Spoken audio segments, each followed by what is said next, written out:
салом дӯстон, инак лигаи чемпионҳо ба бозиҳои муҳими худ оғоз бахшид. Имшаб аз рақобатҳои нимфинал якеаш баргузор шуд ки бисёриҳо онро беҳтарин бозии мавсим гуфтанд. Дидори дастаҳои Манчестер ва Реал дар таърих бо ҳисоби 4-3 бо голҳои Бекхем ва Роналдои зубастик дар хотири ҳама мондааст. Акнун Сити дар ин шаҳр даъвои беҳтарин даста буданро дорад ва бо шоҳаншоҳи мусобиқа ҳамин гуна бозиро баргузор кард ва ҷолибаш ин ки ба фоидаи худашон онро ҳал карданд.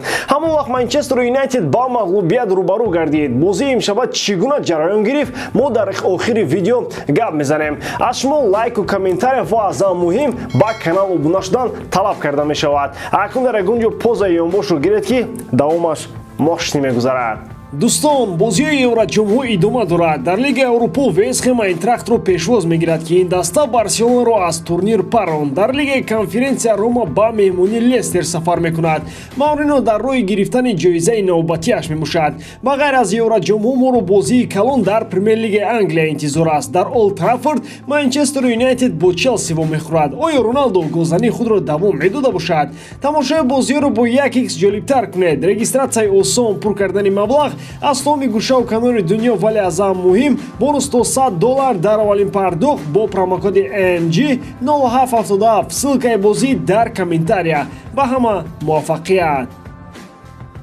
Айни ҳол Гюндаган пайваста дар ҳайати Манчестер Сити ба майдон меояд. Ӯ чун пештара барои Манчестер Сити бозингари муҳим ба ҳисоб меравад. Оҳиста-оҳиста футболбози олмонӣ дар бораи ояндаи худ андеша дорад. Якчанд вариант барои идомаи корнома барои ӯ дида мешавад. Аз байни онҳо давлатҳои Туркия ва Амрико дар мадди аввал меистад.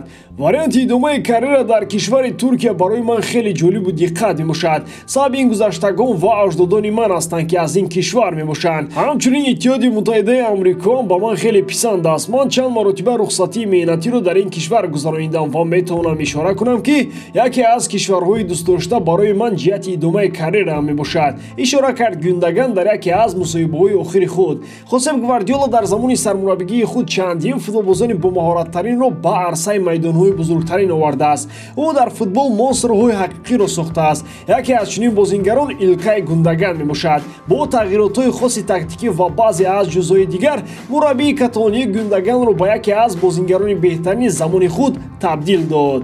Дар Манчестер Сити Илкай ба футболбози хеле бо маҳорат мубаддал гашт. Ҳатто дар замоне ки Кевин Де Брюйне ва Кун Агюэро дар ҳаят набуданд, Гюндаган ба нафари асосӣ дар хатти нимҳимоя ва ҳамлаи Манчестер Сити табдил ёфт. Гвардиола собит кард ки футболбози олмонии турктабор на танҳо дар хатти нимҳимоя фоиданок аст, балки дар ҳуҷумам метавонад нақши якуминдараҷаро бозад. Новобаста аз ин, худи Гюндаган дар пеши худ мақсад мондааст ки корномаашро дар дастаи Манчестер Сити идома диҳад ва маҳз дар ин даста карьераашро ҷамъбаст кунад. Ва маъмулати қарордоди Гюндаган бо шаҳриёт тобистони соли 2023 ба анҷом мерасад. Лекин дар бораи тамдиди шаҳрнома ва идомаи ҳамкорӣ бо футболбози олмонӣ ягон қадаме намондааст. Дастаҳои Барселона ва Манчестер Юнайтед барои иваз кардани бозингарони худ омодагӣ мебинанд, вале кадоме аз ин дастаҳо бештар барои ин кор омода ҳастанд дар равзанаи трансферӣ дарк хоҳем кард.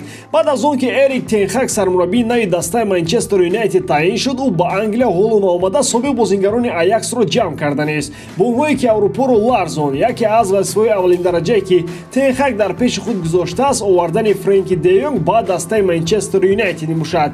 Тавре маълум аст, ӯ айни ҳол шарафи дастаи Барселонаро ҳимоя мекунад. Борҳо де Йонг қайд кардааст ки ӯ дар Барселона худро хеле хуб эҳсос мекунад ва дар ин шаҳр зиндагонӣ ба ӯ писанд аст, вале на ҳамеша дар трансфери бозингарон хоҳиши онҳо роли асосӣ мебозад.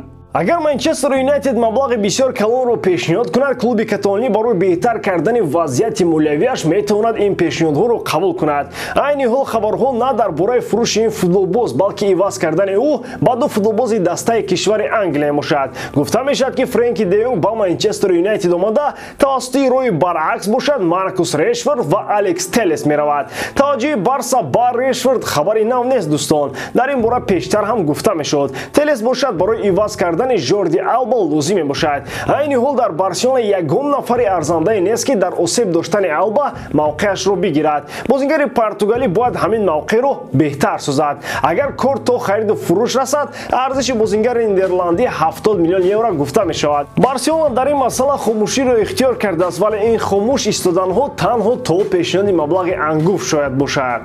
Пол Погба акнун дақиқан аз Манчестер Юнайтед меравад. Футболист фаронсавӣ дигар ба ягон ваҷ дар дастаи кишвари Англия истоданӣ нест. Гап на танҳо сари норозигии рӯшоди мухлисони МЮ ба ҳангоми бозиҳо аз маҳорати Погба аст. худи ниммуатгарам аз оғози мавсим то кунун тамдиди шаҳрномаро бо даста ба қавли резинка мекард. ҳама ин ба таърих монданҳо сабаби худро доштанд. Погба аз оғози мавсим аллакай дар ҷустуҷӯи дастаи нав буд. пуштакашиҳои норозиёнаи мухлисони МЮ дар бозиҳои охир ба Погба пурра собит карданд ки ӯро ҳеҷ мухлиси МЮ чашми дида надорад. талабгорони Погба зиёданд. айни ҳол бозингари фаронсавӣ бо чандин дастаҳои абари гуногуни аврупоӣ гуфтушунид анҷом дода истодааст. дар байни онҳо дастаҳои Ювентус, ПСЖ ва Реал дар мадди аввал меистад. ҳанӯз соли гузашта хабаре баромад ки гӯё Погба аз агенташ талаб кардааст ки пеш аз ҳама ба пешниҳоди Реал Мадрид таваҷҷӯҳ кунад. акнун метавон пай бурд ки ин хабарҳо асоси воқеӣ доштанд. дар Ювентус ӯро ҳамеша бо оғӯши кушод ва гарм интизоранд, вале соҳибназарони футбол Погбаро бисёртар ба дастаи ПСЖ наздик меҳисобанд. гуфта мешавад ки дар ниҳояти кор Пол ба дастаи шаҳри Париж ба хотири имконоти беҳтари молиявӣ шартнома имзо мекунад. Фабритсио Романо менависад ки дастаи Ньюкасл ҳам ба шикори Погба меборад ва аллакай шартномаро барои ӯ омода кардааст. тибқи маълумотҳо ниммуатгари фаронсавӣ бо бархе аз ҳамдастагонаш аллакай алвидо кардааст ва аз гурӯҳи ватсапи бозингарони Манчестер Юнайтед баромадааст. имшаб дар шаҳри Манчестер консерт буд. аслан дар бозиҳои рафту баргашт ду консерт ками андаркам мешаванд. яке аз бозиҳо чунин мешаваду тамом. аммо ҷуфти Манчестер Сити ва Реал Мадрид нишон доданд ки бозии онҳо дар Лигаи Чемпионҳо беҳтарин аст. бе ягон шубҳа бозии имшаба беҳтарин рақобат дар мавсими ҷории Лигаи Чемпионҳо буд. шояд аз ин беҳтарҳо дар идомаи мавсим шаванд, аммо ин рақобат то дергоҳ дар хотираи мухлисон нақш хоҳад баст. бозие ки дар он беҳтарин футболбозро интихоб кардан хеле душвор аст. бадтаринҳоро метавон пайдо кард, вале дар чунин бозӣ бояд заифҳоро ҷустуҷӯ накунем. ин рақобат бояд танҳо беҳтаринҳоро дошта бошад. ба ҳар ҳол голи задаи Бернардо Силва ғалабаовар шуд. дар лаҳзае ки довар бояд бозиро манъ мекард ва фол медод, Силва ба пуррагӣ ба бозӣ дода шуда буд ва бозиро бас накард. ҳама дар интизори садои уштаки довар буданд. танҳо Бернардо 100% дар бозӣ буд.